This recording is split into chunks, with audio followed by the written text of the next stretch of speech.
Welcome to 360 Tamil. இன்னைக்கு இந்த வீடியோல நம்ம எந்த படத்தோட எக்ஸ்பிளனேஷன் பத்தி பார்க்க போறோம்னா, தமிழ்ல இந்த வருஷம் வெளியான சீரன் அப்படின்ற படத்தை பத்தி தான் பார்க்க போறோம்.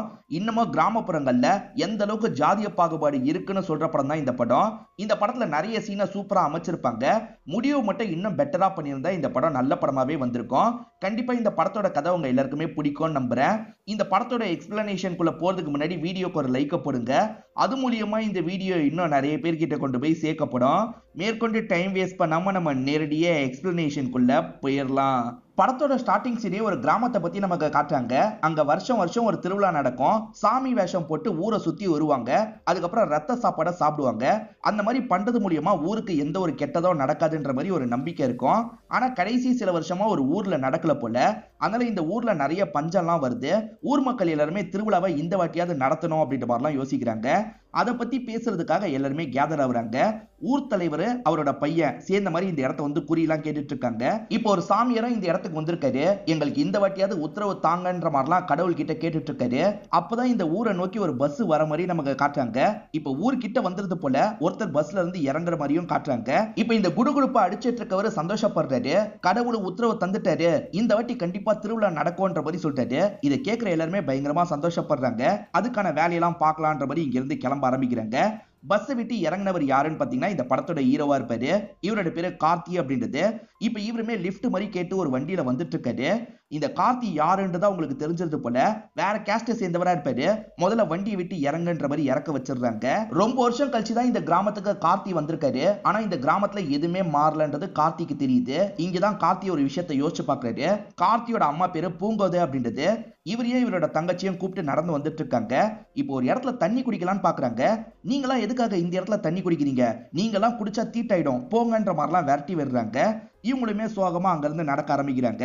ஒரு வீட்டு வாசல்ல உட்காரலான்ற மாதிரி இவங்க 3 பேர் உட்காந்துட்டு இருக்காங்க. அதை பாக்குற ஓனர் லேடி இருக்காங்கல்ல, இவங்க மூஞ்சில தண்ணியை ஊத்தி முதல்ல கிளம்புங்கன்ற மாதிரி சொல்றாங்க. இவங்க 3 பேருக்குமே பயங்கரமா பசிக்குது. ஒரு ஹோட்டல் கிட்ட வந்துடுறாங்க. எனக்கு ஹோட்டல்ல வேலை போட்டு தாங்க, பசங்களுக்கு பசிக்குது, சாப்பாடு தாங்கன்னு கேக்குறாங்க. ஆனா அந்த ஹோட்டல் ஓனர் இருக்கார்ல, நீங்க எல்லாம் வேலை பார்த்தா யாரு ஹோட்டலுக்கு வருவா, கிளம்புங்கன்ற மாதிரிலாம் திட்டுறாரு. வேற வழி இல்லாம இவங்களுமே இங்க இருந்து கிளம்புறாங்க. இப்ப வேற ஒரு நபர் ஹோட்டல்ல இருந்து இவங்களுக்கு சாப்பாடுலாம் வாங்கிட்டு வந்து தராரு. இவங்களுமே கொஞ்சம் சந்தோஷப்படுறாங்க. பசங்களுக்கு ஊட்டி விட்டுட்டு இருக்காங்க. வாங்கி தந்த நபர் இவங்களுக்கு சிக்னல் கொடுக்கறாரு. எதுக்கு இவர் கூப்பிடுறாருன்னு ஒண்ணுமே புரியாம இவங்களுமே பக்கத்துல வந்துடுறாங்க. இவர் சாப்பாடு வாங்கி தந்ததே இவங்க கூட ஒன்னா இருக்கிறதுக்காக தான். இப்ப இவங்க கிட்ட அப்ரோச் பண்ற மாதிரிலாம் பேசிட்டு இருக்காரு. முத்தம் கொடுக்கறதுக்கு ட்ரை பண்றாரு. இவங்களுமே கோவப்பட்டு எச்ச துப்பிடுறாங்க. இதுல மட்டும் உங்களுக்கு தீட்டெல்லாம் வராதா, ஏன்டா இப்படி இருக்கீங்கன்ற மாதிரி திட்டுறாங்க. இந்த சாப்பாடை சாப்பிட வேணான்ற மாதிரி தூக்கி போட்டுடுறாங்க. இப்படி ஒரு வாழ்க்கையை எதுக்காக வாழணும், சூசைட் பண்ணிடலான்ற மாதிரி கிணத்துல குதிக்கிறதுக்காக வந்திருக்காங்க. அப்பன்னு பார்த்து ஒரு சிஸ்டர் தான் இவங்களை தடுக்கிறாங்க. அந்த சிஸ்டர் இவங்களுக்கு அடைக்கலம் தந்து நல்லபடியா பாத்துக்கிறாங்க. இருக்கிறதுக்கு இடம் கிடைச்சிருச்சுல்ல, இவங்க சின்ன சின்ன வேலை பார்த்து பசங்களை நல்லபடியா வளர்க்கலாம் ஆரம்பிக்கிறாங்க. இப்ப படிக்கிறதுக்காக 2 பேருமே கவர்மெண்ட் ஸ்கூலுக்கு தான் வந்திருக்காங்க. இந்த கார்த்தியை இங்க இருக்க எல்லா பசங்களும் திட்டுறாங்க. இவன் என்ன கேஸ்ட்னு தெரியும்ல, பின்னாடி போக சொல்லு அப்படின்ற மாதிரி பின்னாடி அனுப்பி விடுறாங்க. ஆனா இவருக்கு ஒரு பொண்ணு மட்டும் சப்போர்ட் பண்றாங்க. அவங்க பேரு யாழினி அப்படின்றது. எல்லாருமே ஒரு இடத்துல புக் வைக்கிறாங்கன்னா அந்த இடத்துல நீ வைக்க கூடாதுன்ற மாதிரி சொல்லிட்டாங்க. ஆனா யாழினி மட்டும் இவருக்கு சப்போர்ட்டிவா இவரு வச்ச இடத்துல புக்க வைக்கிறாங்க. கிளாஸ்ல இந்த மாதிரிலாம் நடக்குது இல்ல, அதை பத்தி அம்மா கிட்ட சொல்லிட்டாரு. இப்படிதான் பண்ணுவாங்க, அதுக்காக நீ ஸ்கூலுக்கு போகாம இருந்தா எப்படி, நீ ஸ்கூலுக்கு போய் நல்லா படிச்சு பெரிய ஆளா வரணும், இது எல்லாமே மாறிடும் அப்படின்ற மாதிரிலாம் அம்மா சொல்றாங்க. இவங்க ஊர்ல ஒரு திருவிழா நடக்கும் பாத்தீங்களா, அந்த கடவுளை பத்தி டீச்சர் எக்ஸ்பிளைன் பண்ணிட்டு இருக்காங்க. அப்படி எக்ஸ்பிளைன் பண்ணிட்டு இருக்கும் போது இந்த பையனுக்குள்ள ஒரு மாற்றம் ஏற்படுது. அதாவது சாமி பூந்தா வித்தியாசமா நடந்துப்பாங்க பாத்தீங்களா, அந்த மாதிரிலாம் இந்த பையன் நடந்துட்டு இருக்கான். இப்ப சாப்பாடு வாங்கலாம்னு நினைக்கிறான். நீ எல்லாம் சாப்பிடவே கூடாதுன்ற மாதிரி தட்டை தள்ளி விட்டுறான். இவருமே சோகமா ஒரு இடத்துல உட்காந்துட்டு இருக்காரு. அப்ப யாழினி இந்த இடத்துக்கு வந்துடுறாங்க. என் கூட சேர்ந்து ஷேர் பண்ணி சாப்பிடுன்ற மாதிரி அவங்க சாப்பாடுலாம் தராங்க. இப்ப இவருமே ஓரளவுக்கு வளர்ந்துடுறாரு. இந்த இடத்துல ரொம்ப கொடுமைப்படுத்துறாங்கல்ல, அதனால பக்கத்து ஊர்ல இருக்க ஸ்கூலுக்கு போலான் இருக்கேன், ப்ளீஸ்மா நான் அங்க போறேன்ற மாதிரிலாம் கேக்குறாரு. சரிப்பா உன் விருப்பம்ன்ற மாதிரி அம்மாவும் ஏத்துக்கிறாங்க. இவருமே நேரா பின்னாடி போய் உட்காரலாம் நினைக்கிறாரு. நம்ம ஆளுங்க தான்டா, நீ எதுக்காகடா பின்னாடி போற, இங்கேயே உட்காரன்ற மாதிரி பசங்க சொல்றாங்க. இவர் அவங்களோட கேஸ்ட்னு நினைக்கிறாங்க. அதனால இவருமே அமைதியா இந்த இடத்துல உட்கார்ந்துடுறாரு. இப்ப யாழினி இந்த இடத்துக்கு வராங்க. அவன் ஒன்னும் உங்களோட ஆள் இல்லைன்ற மாதிரி சொல்றாங்க. இதை கேட்கிற இவருக்கு பக்குன்னு தூக்கி போட்டுருது. அவசரப்பட்டு சொல்லிடாது அப்படின்ற மாதிரிலாம் பார்வையாலேயே கெஞ்சிட்டு இருக்காரு. அவங்க இருக்காங்கல்ல, இவன் உங்க ஆள் இல்ல, என் ஆளு, நான் தான் இவனை லவ் பண்றேன்ற மாதிரிலாம் சொல்றாங்க. எப்படியோ தப்புச்சோன்ற மாதிரி இவரும் யோசிக்கிறாரு. ஈவினிங் டைம் இவரும் யாழினி கிட்ட பேசுறதுக்காக வராரு. ஆனா யாழினி உன் மேல கோவமா இருக்குன்னு சொல்றாங்க. என்கிட்ட சொல்லாம கொள்ளாம எதுக்காக இந்த ஸ்கூலுக்கு வரதுக்கு முடிவு பண்ண, சொல்லியிருந்தா நானும் வந்திருப்பேன்ல, கடைசி நேரத்துல தான் தெரிஞ்சதுன்ற மாதிரிலாம் சொல்றாங்க. இந்த மாதிரி சண்டை போட்டுக்கும் போது ரெண்டு பேருமே கொஞ்சம் க்ளோஸ் ஆயிடுறாங்க. இவங்க கிளாஸ்ல ரவின்னு ஒரு பையன் படிக்கிறான். அவனுக்கு இந்த கடவுள் நம்பிக்கை சுத்தமா இல்ல போல. இவங்க ஊர்ல ஒரு திருவிழா நடக்கும் பாத்தீங்களா, அதெல்லாம் கிண்டல் பண்ற மாதிரி பேசிட்டு இருக்கான். இதை கேட்டு யாழினி கோவப்படுறாங்க. ஏதாவது நடந்துற போது நீ அமைதியா இருன்ற மாதிரிலாம் சொல்றாங்க. அதே மீறியும் அந்த ரவி கிண்டல் பண்ற மாதிரிலாம் பேசிட்டு இருக்கான். சட்டுன்னு பார்த்தா கார்த்தி உடம்புக்குள்ள ஒரு மாற்றம் ஏற்படுது. சாமி பேசினா எப்படி பேசுவாங்களோ அந்த மாதிரி தான் பேசிட்டு இருக்காரு. எல்லாருமே சேர்ந்த மாதிரி தான் இவரை கண்ட்ரோலுக்குள்ள கொண்டு வந்துட்டு இருக்காங்க. கார்த்தி ஊருக்குள்ள நடந்து வந்துட்டு இருக்காருல, இந்த விஷயத்தெல்லாம் ஒருத்தர் பார்த்து ஊர் தலைவருக்கு கால் பண்ணி சொல்றாரு. இப்ப ஊர் தலைவரும் பையனும் பயங்கரமா டென்ஷன் ஆகுறாங்க. அவன் திரும்பி ஊருக்கு வந்தா நமக்கு தான் பிரச்சனை, அவனெல்லாம் வரவே விடக்கூடாது, அடிச்சு துரத்தணும் அப்படின்ற மாதிரிலாம் பேசிட்டு இருக்காங்க. திரும்பி பாஸ்ட்ல நடந்த விஷயத்த காட்டுறாங்க. யாழினி சைக்கிள் வச்சிருக்காங்கல்ல, என் சைக்கிள்லயே வான்ற மாதிரி இவரை சைக்கிள்ல வச்சு கூட்டு வந்துடுறாங்க. ஸ்கூல்ல எஸ்சி எஸ்டி பசங்களுக்கு ஸ்காலர்ஷிப் மாதிரி தருவாங்கல்ல, அந்த மாதிரி யாரெல்லாம் இருக்கீங்க எந்திரிங்கன்ற மாதிரி சார் சொல்றாரு. இவரும் சட்டுன்னு ஒரு வேகத்துல எந்திரிச்சிடுறாரு. அவசரப்பட்டு எந்திரிச்சிட்டுமே அப்படின்ற மாதிரிலாம் முழிச்சிட்டு இருக்காரு. இதை புரிஞ்சுக்கிட்ட யாழினி இருக்காங்கல்ல, வேணும்ட்டே இவங்க பெண்ணை கொஞ்சம் தள்ளி தூக்கி போடுறாங்க. ஏண்டா பெண் எடுக்கிறதுக்கு எந்திரிச்சிட்டு எதுக்காகடா பெண்ணை எடுக்காம இருக்க, நானே எடுத்துக்கிட்டேன் அப்படின்ற மாதிரிலாம் சொல்றாங்க. சமாளிக்கிறதுக்காக தான் இப்படி பண்ணிருக்காங்க. நல்ல வேலை யாழினி சமாளிச்சிட்டா அப்படின்ற மாதிரி இவரும் நிம்மதி ஆகுறாரு. என்னதான் இந்த மாதிரி சமாளிச்சிருந்தாலும் அந்த ஸ்காலர்ஷிப்பை இவருக்கு தேவைப்படுது. தனிப்பட்ட முறையில சாரை பார்த்து பேசலாம்னு யோசிக்கிறாரு. சார் உண்மையில நான் அந்த கேஸ்ட் தான் சார், எந்திரிக்காம விட்டுட்டேன்ற மாதிரி சொல்லிட்டாரு. ஏன்னு சார் கேட்கிறாரு. இவருமே ஸ்கூல்ல நடக்கிறத பத்திலாம் சொல்லிட்டாரு. அப்படிதான்டா பண்ணுவாங்க, நீ அதெல்லாம் தாண்டி தான் வரணும், கவலைப்படாத, ஸ்காலர்ஷிப்பை நான் உனக்கு ஏற்பாடு பண்ணி தரேன்ற மாதிரி சொல்லிட்டாரு. மற்றவங்களுக்கு தெரியாம இந்த ஸ்காலர்ஷிப்பை வாங்கி தாங்கன்ற மாதிரிலாம் கார்த்தியும் கேட்கிறாரு. இப்ப இவரோட கையை பிடிச்சி நன்றி சொல்லிட்டு இங்க இருந்து கிளம்புறாரு. கார்த்தி போனதுக்கு அப்புறம் இவர் இருக்காருல, இவரோட கையே பார்த்துட்டு இருக்காரு. அவன் போய் நம்மள டச் பண்ணிட்டானே அப்படின்ற மாதிரி தான் பாக்குறாரு. இப்ப இவரே தண்ணியில கையெல்லாம் கழுவுறாரு. அதாவது இவர் வாழைப்பழம் மாதிரி நல்லா பேசினாரு பாத்தீங்களா, ஆனா இவருக்குள்ளேயே ஜாதிய எண்ணம் ரொம்ப அதிகமா இருக்குன்ற மாதிரி நமக்கு காட்டுறாங்க. கார்த்தி என்ன கேஸ்ட்னு தெரியாம ஃப்ரெண்ட்ஸ் எல்லாம் ஜாலியா விளையாடிட்டு இருக்காங்க. இவங்க டீம்ல ரவின்னு ஒருத்தர் இருக்காருல, என் அக்கா பையனுக்கு பேர் வைக்கிறாங்க, வந்துருன்ற மாதிரி இன்வைட் பண்றாரு. இவருக்கு அந்த இடத்துக்கு வரவே பயமா இருக்கு. பயந்து பயந்து தான் வராரு. ரவியோட அப்பாக்கு பக்கத்து ஊரை பத்தி தெரியும். அங்க யாரோட பையன்ற மாதிரி கேட்கிறாரு. இவருக்கு சட்டுன்னு என்ன சொல்றதுன்னு தெரியாம முழிச்சிட்டு இருக்காரு. நல்ல வேலையா யாழினி வந்து டாபிக்க மாத்திடுறாங்க. அதனால நல்லபடியா அங்க இருந்து தப்பிச்சு இவரும் கிளம்பி. இன்னைக்கு கார்த்தியோட பர்த்டேவா இருக்கும், அதனால பால் கொலக்கட்டெல்லாம் செஞ்சு எடுத்துட்டு வந்திருக்காரு. நம்ம லஞ்ச் டைம் சாப்பிடலாம்னு சொல்றாரு. அவ்வளவு நேரம்லாம் வெயிட் பண்ண முடியாது, இப்பயே தான்ற மாதிரிலாம் ஃப்ரெண்ட்ஸ் கேக்குறாங்க. டிஃபன் பாக்ஸை ஓபன் பண்ணி எல்லாருமே ஒவ்வொன்னு எடுத்து சாப்பிட்டுட்டு இருக்காங்க. இந்த சமயம் அந்த சார் இருக்கார்ல, உனக்கான ஸ்காலர்ஷிப் வந்திருக்குப்பா, வந்து வாங்கிக்கோன்ற மாதிரி சொல்றாரு. இவன் இந்த கேஸ்ட் தான் தெரியணுன்றதுக்காக வேணும்ட்டே சொல்றாரு. இவன் எஸ்சிடா அப்படின்ற மாதிரி சுத்தி இருக்க எல்லா ஃப்ரெண்ட்ஸும் ஷாக் ஆயிடுறாங்க. இவன் கையால வாங்கி சாப்பிட்டுட்டுமேன்ற மாதிரி சாப்பிட்ட எல்லாத்தையும் துப்பிட்டு இருக்காங்க. இவர் மேலலாம் துப்பிட்டு இருக்காங்க. இது எல்லாத்தையும் யாழினி பாக்குறாங்கல்ல, ஏன்டா இப்படி பண்றீங்க, நிறுத்துங்க நிறுத்துங்கன்ற மாதிரிலாம் தடுத்துட்டு இருக்காங்க. இவரும் பயங்கரமா இந்த இடத்துல ஃபீல் எல்லாம் பண்ணிட்டு இருக்காரு. இவ்வளவு நாள் கேஸ்ட் எல்லாம் மறைச்சு நம்மள நல்லா ஏமாத்திட்டாங்க, விடக்கூடாது அப்படின்ற மாதிரி ரவியும் ஃப்ரெண்ட்ஸும் கோவமா பேசிட்டு இருக்காங்க. இப்ப பேப்பர் தரதுக்காக டீச்சர் வந்திருக்காங்க. ரவியும் ஃப்ரெண்ட்ஸும் ரொம்ப கம்மி மார்க் தான் வாங்கியிருக்காங்க. டீச்சர் திட்டி திட்டி பேப்பர் தராங்க. இப்ப அடுத்ததா ஹீரோவோட பேப்பர் வருது. ஹீரோ ரொம்ப நிறைய மார்க் வாங்கியிருப்பாரு. பாருங்கடா இவன் எவ்வளவு மார்க் வாங்கியிருக்கான்ட்டு. நீங்க எல்லாருமே இந்த அழகுல படிச்சீங்கன்னு வச்சுக்கோங்க, இவனை மாதிரி ஆளுங்கெல்லாம் மேல வந்துருவாங்க, அதுக்காகவாது படிங்கன்ற மாதிரி ரவியும் ஃப்ரெண்ட்ஸையும் திட்டுறாங்க. இந்த டீச்சரும் கேஸ்ட் எல்லாம் பயங்கரமா பாக்குறாங்க. இன்னும் கொஞ்சம் நல்ல 10th பப்ளிக் எக்ஸாம் வரப்போது போல, அதை பத்தி நியூஸ்ல எல்லாம் சொல்லிட்டு இருக்காங்க. ஹீரோவோட வீட்டுல போதுமான கரண்ட் வசதி இல்ல. இவருமே ரோட்ல இருக்க வெளிச்சத்துல படிக்கலான்ற மாதிரி படிச்சுட்டு இருக்காரு.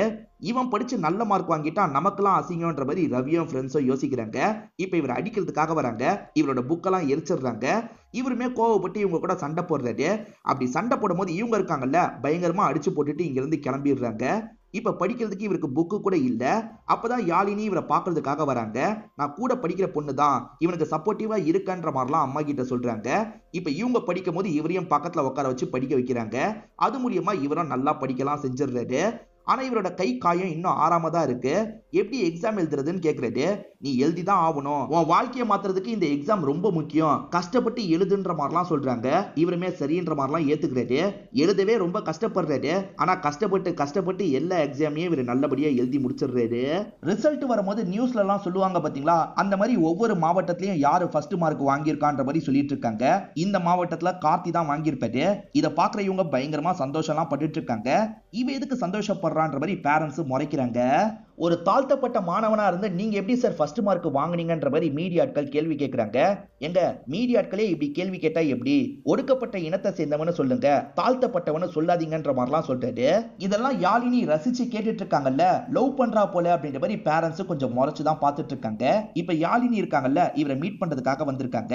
நீ நல்ல மார்க் வாங்குவேன்னு தெரியும், ஆனா ஸ்டேட் ஃபர்ஸ்ட் வாங்குவேன்னு கொஞ்சம் கூட எதிர்பார்க்கலன்ற மாதிரி சொல்றாங்க.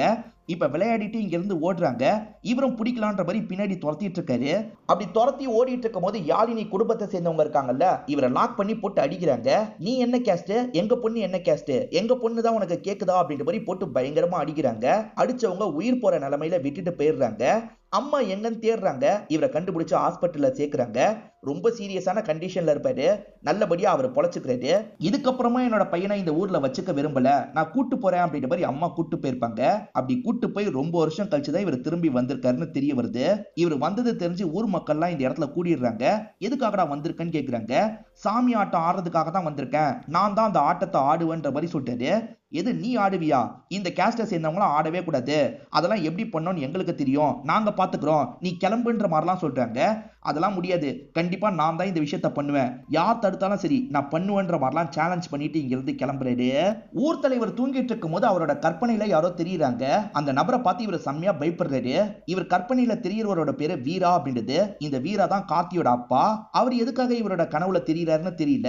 இதை பார்த்து ஊர் தலைவர் ரொம்ப மிரண்டு போயிடுறாரு. ஒய்ஃப் வந்து என்னாச்சு ஏதாச்சுன்னு கேக்குறாங்க. அதுக்கப்புறம் தான் சுய நினைவுக்கு வராரு. கார்த்தி சுடுகாட்டை நோக்கி நடந்துட்டு இருக்காரு. போற வழியில தான் யாழினிய பாக்குறாரு. யாழினி இப்ப விதவையா இருக்காங்கன்னு தெரிய வருது. யாழினி தானன்னு கேக்குறாரு. ஆமான்ற மாதிரி அவங்க சொல்றாங்க. கார்த்தியை அடிச்சு போட்ட அப்பா இருக்காரு பாத்தீங்களா, சொந்த ஜாதியில தான் பொண்ணை கட்டி கொடுக்கணும் அப்படின்ற மாதிரி ஒரு குடிகாரனுக்கு கட்டி கொடுத்திருப்பாரு. அந்த குடிகாரன் இவங்களை பயங்கரமா டார்ச்சர் பண்ணிருப்பான். ஒரு ஸ்டேஜ்ல இறந்தும் போயிருப்பான். வாழ்க்கையில ரொம்ப கஷ்டப்பட்டுட்டேன் அப்படின்ற மாதிரிலாம் இவங்க ஃபீலிங்கா சொல்லிட்டு இருக்காங்க. கார்த்திக்கு இவங்க ரெண்டு பேருமே சேர்ந்து பழகின விஷயங்கள்லாம் மைண்டுக்குள்ள ஓடிட்டு இருக்கு. ஃபீல் பண்ணாது அப்படின்ற மாதிரி இவங்க கண்ணீர்லாம் தொடச்சி விட்டுட்டு இருக்காரு. சின்ன வயசுல இவங்க ரெண்டு பேர் சேர்ந்து விளையாண்டதை பத்தி எல்லாம் யோசிச்சுட்டு இருக்காங்க. அப்படியே கட் பண்ணி பல வருஷத்துக்கு முன்னாடி நடந்த விஷயத்த காட்டுறாங்க. அதாவது கார்த்தியோட அப்பா பிளாஷ்பேக்கா காட்டுறாங்க. இவர் பேரு வீரா அப்படின்றது. இவர்கிட்ட வாட்ச்மேனா வேலை பார்த்தவர் இறந்து போயிருக்காரு. அவரோட வீட்டுல மாலை போடுறதுக்காக வந்திருக்காரு. இந்த வாட்ச்மேன் ஒடுக்கப்பட்ட இனத்தை சேர்ந்தவரா இருப்பாரு. இவர் பெருசா கேஸ்ட் கீஸ்ட் எல்லாம் பார்க்க மாட்டாரு. அதனால தான் இந்த இடத்துக்கு வந்திருக்காரு. அந்த வாட்ச்மேனுக்கு ஒரு பொண்ணு இருக்காங்க. நீ வேணா மில்லுக்கு வேலைக்கு வாமான்ற மாதிரி சொல்றாரு. அவங்களுக்காக காசெல்லாம் தந்துட்டு இங்க இருந்து கிளம்புறாரு. பிரசன்ட்ல ஊர் தலைவரா இருக்காரு பாத்தீங்களா, அவர் இவரோட சித்தப்பாவா இருப்பாரு. இவர் பண்றது அப்பா சித்தப்பா சித்தப்பா பையன்னு யாருக்குமே பிடிக்க மாட்டேங்குது. எதுக்காக அந்த இடத்துக்கு எல்லாம் போனன்ற மாதிரி கேக்குறாங்க. அவங்களும் மனுஷங்க தானே, எனக்கு எல்லாருமே சமம் தான், நான் அந்த இடத்துக்கு போக தான் செய்வேன்ற மாதிரி கோவமா பேசுறாரு. இவர் வேலை பார்த்துட்டு இருக்கும் போது பூங்கோதை இருக்காங்க பாத்தீங்களா, வரலாமா வேணாமான்னு தயங்கி தயங்கி நின்னுட்டு இருக்காங்க. வான்ற மாதிரி இவரும் கூப்பிடுறாரு. இவங்களுக்கு வேலை எல்லாம் சொல்லி தரணும்ல, ஒரு லேடியை கூப்பிட்டு நீங்க சொல்லித்தாங்கன்ற மாதிரி சொல்றாரு. அவங்களும் சரின்ற மாதிரிலாம் இவங்களை கூட்டு போறாங்க. அப்படி கூட்டு போனவங்க பூங்கோதியை போட்டு பயங்கரமா திட்டுறாங்க. என் முதலாளிக்கு தான் விவஸ்தை இல்ல, உனக்கு தெரியாது, நாங்கெல்லாம் உன்னை சீண்ட கூட மாட்டோம்ட்டு, எதுக்காக இங்க வந்த, ஒழுங்கா கிளம்புன்ற மாதிரிலாம் திட்டுறாங்க. பூங்கோதையோட முகமே மாறிடுது. மறுநாள் இவர் வேலைக்கு வரும்போது பூங்கோதை இருக்க மாட்டாங்க. என்னாச்சுன்னு கேக்குறாரு. தெரியல முதலாளி, அவ வரலன்ற மாதிரி திட்டின லேடியும் சொல்றாங்க. ஏன் வரலன்ற மாதிரி யோசிச்சுக்கிட்டே இவருமே சாப்பிடுறதுக்காக வராரு. வீட்டுல மட்டன் எலும்பு தான் தந்து விட்டுருப்பாங்க. அதை பார்க்கும் போது இவருக்கும் ஒரு பிளாஷ்பேக் தோணுது. அந்த அப்பா இறக்கிறதுக்கு முன்னாடி பூங்கோதை தான் சாப்பாடு தரதுக்காக வந்திருப்பாங்க. கருவாடு பழைய சோறு தான் தரதுக்காக வந்திருப்பாங்க. அதை பாக்குற இவர் இருக்கார்ல, எனக்கு இது ரொம்ப பிடிக்கும், நான் இதை சாப்பிடுறேன் அப்படின்ற மாதிரி வாங்கி சாப்பிடுறாரு. இவருக்கு பெரிய டிஃபன் பாக்ஸ் வருது பாத்தீங்களா, அதை நீங்க சாப்பிடுங்கன்ற மாதிரி இவங்களுக்கு தந்திருப்பாரு. அதுலதான் மட்டன் எலும்புலாம் வந்திருக்கும். எப்படி சாப்பிடுறதுன்னு இவங்களுக்கு தெரியல. அப்படி சாப்பிடக்கூடாது, இப்படிதான் சாப்பிடணும்ன்ற மாதிரி இவர் சொல்லிலாம் தந்துட்டு இருக்காரு. இவர் கேஸ்ட் எல்லாம் பார்க்காம பழகுறாருல, அதனால பூங்கோதைக்கு அப்பயே லைட்டா இவரை பிடிச்சிருக்கும். இவருமே பூங்கோதையை பார்க்கலாம், என்ன ஏதுன்னு விசாரிக்கலான்ற மாதிரி யோசிக்கிறாரு. இப்ப பூங்கோதையை பார்க்கறதுக்காக வீட்டுக்கிட்ட வந்துடுறாரு. என்னாச்சுன்னு கேட்கிறாரு. இவங்களுமே நடந்த விஷயத்தெல்லாம் சொல்றாங்க. நான் வேலைக்கெல்லாம் வரலன்ற மாதிரி சொல்றாங்க. அவங்க அப்படி பண்ணா நீ வேலைக்கு வராம இருப்பியா, நீ வரணும்னு சொல்றாரு. இந்த இதை எடுத்துக்கோன்ற மாதிரிலாம் தராரு. இவங்களுமே சாப்பிடுறாங்க. மறுநாள் அவங்க வேலைக்கு வரும்போது இவர் உட்கார்ற சேர்ல உட்கார வச்சிடுறாரு. இவங்களை திட்டின நபரை இவங்க கையாலேயே சேலரி வாங்க வைக்கலாம்னு நினைக்கிறாரு. வந்து வாங்கிக்கோங்கன்ற மாதிரி சொல்றாரு. ஆனா அவங்க இருக்காங்கல்ல, இப்படிப்பட்ட வேலையே எனக்கு தேவையில்லைன்ற மாதிரி கிளம்புறாங்க. அவங்க மட்டும் இல்ல, எல்லாருமே இங்க இருந்து கிளம்பிட்டு இருக்காங்க. இவர் இந்த மாதிரிலாம் பண்ணிட்டு இருக்கிறது சித்தப்பாக்கும் அப்பாக்கும் தெரிய வருது. அவங்க இந்த இடத்துக்கு வந்துடுறாங்க. யாரடா சேர்ல உட்கார வச்சிருக்க அப்படின்ற மாதிரிலாம் இவர் அடிக்கிறதுக்காக வராங்க. இவருமே தடுக்கிறன்ற மாதிரி சித்தப்பாவை கீழே தள்ளி விடுறாரு. இதனால பெரிய பிரச்சனையே இந்த இடத்துல ஏற்படுது. இப்படி எல்லாம் பண்ணனா என் சொத்துல ஒரு பைசா கூட தரமாட்டேன்ற மாதிரி அப்பா சொல்றாரு. உங்க சொத்தே எனக்கு தேவையில்லை, நான் இவ்வளவுதான் கல்யாணம் பண்ணிக்க போறேன், உங்க முன்னாடியே தாலியை கட்டுறேன் அப்படின்ற மாதிரி தாலி எடுத்து கட்டிடுறாரு. வா நம்ம போலான்ற மாதிரி பூங்கோதையை இங்க இருந்து கூட்டு போறாரு. முறைப்படியே இவங்க ரெண்டு பேருமே கல்யாணம் பண்ணி வாழ்க்கையெல்லாம் நடத்த ஆரம்பிக்கிறாங்க. ஊருக்கு வெளியே இருக்க ஒரு பகுதியில இவர் விவசாயம் பண்றாரு. அது மூலியமா இவரோட ஒய்ஃபை நல்லபடியா பாத்துக்கிறாரு. அப்படிதான் இவருக்கு 2 குழந்தைங்க எல்லாம் பிறந்திருப்பாங்க. வருஷம் வருஷம் சாமி வேஷம் போட்டு ஊரை சுத்தி வருவாங்க பாத்தீங்களா, அதெல்லாம் வீரா தான் பண்ணுவாரு. வீரா இந்த மாதிரி பண்ணதுனால இவங்க பண்ணலான்ற மாதிரி சித்தப்பா பண்றாரு. சித்தப்பா பண்றதை வீரா ஏத்துக்க மாட்டாரு. ஒவ்வொரு வாட்டியும் தடுத்திருப்பாரு. இப்படிதான் சில வருஷங்கள் ஓடி இருக்கும். இந்த வாட்டி நீ என்ன தடுத்தாலும் சரி, நான் தாண்டா வேஷம் கெட்டுவேன், உன்னால முடிஞ்சதை பாத்துக்கோன்ற மாதிரி சித்தப்பா சொல்றாரு. அதுக்கு நான் ஏத்துக்க மாட்டேன்ற மாதிரி இவரும் சண்டைக்கு வராரு. இப்ப 2 குரூப்புக்குள்ளேயும் பயங்கரமா சண்டைலாம் ஏற்படுது. மாத்தி மாத்தி அடிச்சுக்கிறாங்க. சித்தப்பா இவன் கதையே முடிக்கணும்ன்ற மாதிரிலாம் யோசிக்கிறாரு. ஆயுதத்தை எடுத்துலாம் அட்டாக் பண்றாரு. இப்படி மாத்தி மாத்தி இவங்க சண்டை போட்டுட்டு இருக்காங்கல்ல, இவன் கொலை பண்ணிட போறான்ற பயத்துல சித்தப்பாவும் விட்டுன்ற மாதிரி கெஞ்சுறாரு. இவரும் விட்டுட்டு இங்க இருந்து நடந்து போறாரு. சித்தப்பா பையன் இதெல்லாம் ஒளிஞ்சிருந்து கவனிச்சிருப்பான். இதை விட நல்ல சமயம் கிடைக்காது, பின்னாடி இருந்து குத்தி சாவடிச்சிடலாம் அப்படின்ற மாதிரி பின்னாடி இருந்து கத்தியால குத்திடுறான். சோ பின்னாடி இருந்து இவங்க 2 பேருமே அவரோட கதையை முடிச்சிடுறாங்க. இவரோட ஃபேமிலியை சேர்ந்தவங்க தேடி வரது தெரியுது. அதனால இங்க இருந்து வேகமா ஓடிடுறாங்க. பூங்கோதையும் ஹஸ்பண்டோட நிலைமையை பார்த்து ஷாக் ஆயிடுறாங்க. நீங்க இல்லைன்னா நாங்க என்ன பண்ணுவோன்ற மாதிரிலாம் கேட்கறாங்க. ஏன்னா இந்த ஊர் மக்களுக்கு இவங்க மேலேயும் கோவம் இருக்கு. என்ன பண்ண போறாங்களோன்ற மாதிரி பயப்படுறாங்க. அதனால தான் ஊர் மக்கள்லாம் சேர்ந்து இவங்க 3 பேரை பயங்கரமா டார்ச்சர்லாம் பண்ணியிருப்பாங்க. இது எல்லாத்தையும் அப்பாவோட கல்லறையை பார்த்து தான் இவர் சொல்லிட்டு இருக்காரு. இவருக்கு சின்ன வயசுல ஒரு சிஸ்டர் அடைக்கலம் தந்தாங்கல்ல, அவங்க தான் இவரோட முதுகுல கைய வைக்கிறாங்க. வாப்பா கார்த்தின்ற மாதிரி இவங்களோட இடத்துக்கு கூட்டு வந்துடுறாங்க. இவங்களோட இடத்துல தான் அவர் இருக்காருன்னு தெரிஞ்சு ஊர் மக்கள்லாம் இந்த இடத்துக்கு வந்துடுறாங்க. ஊர் மக்கள் சிஸ்டரை பகச்சிக்க மாட்டாங்க. ஏன்னா இந்த சிஸ்டர் ட்ரஸ்ட் மூலியமா நிறைய காசெல்லாம் வாங்கி இந்த ஊர்ல ஸ்கூலு ஹாஸ்பிட்டல் எல்லாம் கட்டியிருப்பாங்க. அதனால தான் சிஸ்டருக்கு மரியாதை கொடுத்து பேசுறாங்க. சிஸ்டர் நீங்க இதுல தலையிடாதீங்க, இவனை இங்க இருந்து போக சொல்லுங்கன்ற மாதிரிலாம் சொல்றாங்க. இவங்க போக போக பிரச்சனை பண்ற மாதிரிலாம் பண்ணிட்டு இருக்காங்கல்ல, அதனால இந்த ஸ்டேஷனோட இன்ஸ்பெக்டர் இந்த இடத்துக்கு வந்துடுறாரு. என்னையா பிரச்சனை பண்றீங்க, நிறுத்துங்கன்ற மாதிரிலாம் சொல்றாரு. நீங்க கவலைப்படாதீங்க, உங்களுக்கு சப்போர்ட்டிவா நான் இருக்கன்ற மாதிரி கார்த்திக்கு சப்போர்ட்டிவா பேசுறாரு. இப்ப ஊர் மக்களும் உன்னை கவனிச்சுக்கிறோம் அப்படின்ற மாதிரி கோவமா இங்க இருந்து கிளம்பி போறாங்க. இந்த இன்ஸ்பெக்டர் இருக்கார்ல, கார்த்தி நீங்க ஸ்டேஷனுக்கு வாங்கன்னு சொல்றாரு. இப்ப ஸ்டேஷன்ல இருக்க செல்லுல இவரை லாக் பண்ணி வச்சிடுறாரு. ஏன் லாக் பண்ணி வச்சிருக்கீங்கன்னு கார்த்தி கேக்குறாரு. வெளியே போனா உங்க கதையை முடிச்சிருவாங்க, உங்களை பாதுகாக்கிறதுக்காக தான் இப்படி பண்றேன்னு சொல்றாரு. ஆனா சிஸ்டர் இருக்காங்கல்ல, சார் வெளியே இருக்கும் போது பாதுகாக்கிறது தான் உங்களோட வேலை, முதல்ல ரிலீஸ் பண்ணுங்கன்ற மாதிரிலாம் சொல்றாங்க. இவரை வேற வழி இல்லாம ரிலீஸ் பண்ணிடுறாரு. கார்த்தி இங்கதான் இருக்கான்னு தெரிஞ்சு ஊர் மக்கள் மொத்தமா வந்துடுறாங்க. அந்த அப்பா பையன் சேர்ந்த மாதிரி தான் எல்லாரையும் திரட்டி கூட்டு வந்திருக்காங்க. வந்த எல்லாருமே கல்லை வச்சு கார்த்தியை அடிக்கலான்னு பாக்குறாங்க. ஆனா அந்த கல் இருக்கு பாத்தீங்களா, சிஸ்டர் மேல பட்டுருது. அச்சச்சோ சிஸ்டர் மேல பட்டுருச்சு அப்படின்ற மாதிரி ஃபீல் பண்றாங்க. நம்மளால எதுக்காக சிஸ்டர் காயப்படணும் அப்படின்ற மாதிரி கார்த்தியும் யோசிக்கிறாரு. இந்த ஊர் ஜனங்க மாறி இருப்பாங்கன்னு நினைச்சுதான் வந்தேன், ஆனா இன்னும் இவங்க மாறலன்றது எனக்கு தெரிஞ்சிருச்சு. என்னால நீங்க எதுக்கு காயப்படணும், நான் திரும்பி இங்க இருந்து கிளம்பிடுறேன் அப்படின்ற மாதிரி இங்க இருந்து நடக்க ஆரம்பிக்கிறாரு. நீ தனியா போக வேணாம், நான் டிராப் பண்றேன்ற மாதிரி போலீஸ் சொல்றாரு. சரின்ற மாதிரி இவருமே இந்த இடத்துல ஏத்துக்கிறாரு. இப்ப போலீஸும் ஊர் எல்லைக்கு கூட்டு வந்துடுறாரு. கிளம்பு கார்த்தின்ற மாதிரி அனுப்பி வைக்கிறாரு. சரின்னு ஏத்துக்கிட்டு கார்த்தியும் ஜீப்பை விட்டு இறங்கி நடக்க ஆரம்பிக்கிறாரு. உன் பிளான் நடந்துருச்சுன்னு நினைக்கிறியா ரவின்ற மாதிரி இவரை பார்த்து கேட்கிறாரு. இன்ஸ்பெக்டர் வேற யாரும் கிடையாது, ரவின்னு ஒருத்தரை காமிச்சாங்கல்ல, அவர் தான் இந்த இன்ஸ்பெக்டரா இருப்பாரு. சாமர்த்தியமா பிளான் பண்ணி இவரை ஊரை விட்டு அனுப்புறதுக்காக தான் இப்படி பண்ணிருப்பாரு. நான் உன்னை அன்னைக்கே சாவடிச்சிருக்கணும், தெரியாம மிஸ் ஆயிட்ட, திரும்பி இந்த ஊருக்கு வரணும்னு நினைச்ச, உன் கதையை முடிச்சிருவேன்ற மாதிரிலாம் மிரட்டுறாரு. அதுக்கு கார்த்திக் கண்டிப்பா நான் ஊருக்கு வருவேன், நான் தான் அந்த சாமி வேஷம் போடுவேன்ற மாதிரி சொல்றாரு. அப்படி நீ போடணும்னு ஊருக்குள்ள வந்த, கண்டிப்பா சாவடா அப்படின்ற மாதிரி இவர் சொல்றாரு. இப்ப கார்த்தியும் கோவமா இந்த இடத்தை விட்டு கிளம்பி போயிடுறாரு. இப்ப கோயில் முன்னாடி எல்லாருமே கூடி நின்னுட்டு இருக்காங்க. ஆக்சுவலா சிஸ்டர் தானே இங்க ஸ்கூலு ஹாஸ்பிட்டல்லாம் கட்டினாங்க. ஒரு ட்ரஸ்ட் மூலியமா தான் காசெல்லாம் வாங்கி கட்டியிருப்பாங்க. அந்த ட்ரஸ்டோட ஓனர்ஸ் தான் இந்த இடத்துக்கு வந்துட்டு இருக்காங்க. அவங்கள வெல்கம் பண்றதுக்காக தான் எல்லாருமே இந்த இடத்துல நின்னுட்டு இருக்காங்க. அவங்க கார்ல தான் வராங்க. இப்ப எல்லாருமே காரை விட்டு இறங்க ஆரம்பிக்கிறாங்க. சிஸ்டர் சந்தோஷமா பார்த்துட்டு இருக்காங்க. ஆனா பாக்குற ஊர் மக்கள்லாம் ஷாக் ஆயிடுறாங்க. ஏன்னா வந்ததே கார்த்தி தான். கார்த்தி ஃபேமிலியோட தான் இந்த இடத்துக்கு வந்திருக்காரு. இவங்க தான் ட்ரஸ்ட் மூலியமா காசு தந்திருக்காங்களான்ற மாதிரி எல்லாருமே ஷாக் ஆகுறாங்க.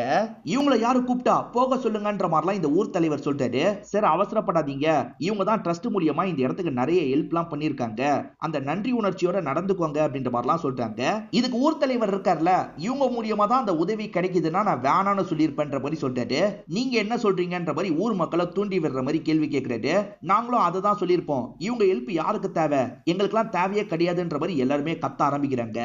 பூங்கோதை இருக்காங்கல்ல, இந்த ஊரு கொஞ்சம் கூட மாறல, இதுக்காக தான் இந்த இடத்துக்குலாம் வர வேணாம்னு சொன்ன கார்த்தி, நம்ம கிளம்பலான்ற மாதிரி சொல்றாங்க. இவரோட மனசும் மாறிடுது, கிளம்பலாம்னு நினைக்கிறாரு. அப்பதான் ஒவ்வொரு பசங்களா வந்து பேச ஆரம்பிக்கிறாங்க. ஆக்சுவலா இவர் மூலியமா நிறைய பசங்க பலன் அடைஞ்சிருப்பாங்க. நான் இன்னைக்கு இந்த மாதிரி இருக்கிறதுக்கு நீங்க தான் காரணம்ன்ற மாதிரிலாம் சொல்றாங்க. இப்படி ஒவ்வொரு பசங்களா சொல்ல ஆரம்பிக்கிறாங்க. ஊர் மக்கள் எல்லாரையும் அந்த ஊர் தலைவர் தான் பிரெயின் வாஷ் பண்ணி வச்சிருப்பாரு. அவங்களுமே அதுல இருந்து வெளியே வந்துடுறாங்க. ஏன்னா இங்க இருக்க ஹாஸ்பிட்டல்னால ஏறக்குறைய எல்லாருமே பலன் அடைஞ்சிருப்பாங்கல்ல, அவங்களுமே மனசு மாதிரி இவருக்கு நன்றிலாம் சொல்றாங்க.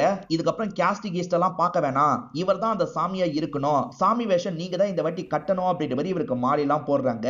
இவருமே சந்தோஷப்படுறாரு.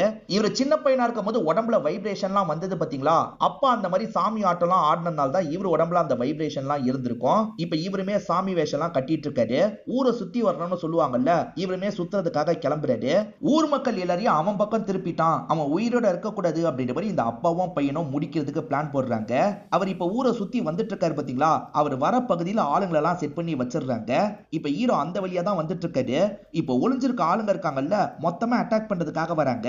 ஏறக்குறைய இவரோட உடம்புல சாமி இருக்க மாதிரி தான் இவர் டான்ஸ் ஆடிட்டு இருக்காரு. இப்ப வரவங்களை போட்டு பயங்கரமா அடிச்சிட்டு இருக்காரு. எப்படியாவது இவன் கதையை முடிச்சிடணும்ன்ற மாதிரி முடிக்கிறதுக்கு ட்ரை பண்றாங்க. ஆனா எதுவுமே வேலைக்காக மாட்டேங்குது. எல்லாரையும் போட்டு இவர் பயங்கரமா அடிச்சிட்டு இருக்காரு. இப்ப ஊர் தலைவர் இருக்காரு பாத்தீங்களா, இவரோட காதலியான யாழினியை ஒரு இடத்துல லாக் பண்ணி வச்சிருக்காரு. ஒழுங்கு மரியாதையா அவங்க கிட்ட மாட்டிக்கோ, இல்லனா இவ கதையை முடிச்சிருவன்ற மாதிரிலாம் மிரட்டிட்டு இருக்காரு. ஆனா கார்த்தி உடம்புல தான் சாமி இருக்குல்ல, சாமி ரொம்ப ஆக்ரோஷமா இங்க இருக்க எல்லாரையும் அடிச்சிட்டு இருக்கு. இத பாக்குற அந்த ஊர் தலைவருக்கு பயமே வந்துருது. பேசாம இங்க இருந்து ஓடிடலாம் அப்படின்ற மாதிரிலாம் ஓடுறதுக்கு ட்ரை பண்றாரு. ஆனா இவர் துரத்தி துரத்தி பயங்கரமா அடிக்கிறாரு. இந்த ஊர் தலைவர் வீராவை கொன்னாரு பாத்தீங்களா, அந்த கிளிப்பிங்ஸ் எல்லாம் நமக்கு காட்டுறாங்க. இப்ப கொடூரமா ஊர் தலைவர் கதையை முடிச்சிடுறாரு. அதுக்கப்புறம் கட்டெல்லாம் கழட்டி இவங்களை காப்பாத்துறாரு. இங்க இருந்து கிளம்பும் போது இவங்களையும் கூட்டு போலான்னு முடிவு எடுக்கிறாரு. இப்ப யாழினியை கூப்பிட்டு இவங்க மொத்தமா இங்க இருந்து கிளம்புறாங்க. இதோடயே இந்த படத்தை ஹாப்பியா முடிச்சிடுறாங்க. இந்த படத்தோட கதை கண்டிப்பா உங்களுக்கு பிடிச்சிருக்கும்னு நம்புறேன். இந்த வீடியோ உங்களுக்கு பிடிச்சிருந்ததுன்னா லைக் பண்ணுங்க, கமெண்ட் பண்ணுங்க, மறக்காம 360 தமிழ் சேனலை சப்ஸ்கிரைப் பண்ணுங்க. தொடர்ச்சியா இந்த மாதிரி வீடியோக்கள் வந்துகிட்டே தான் இருக்கும்.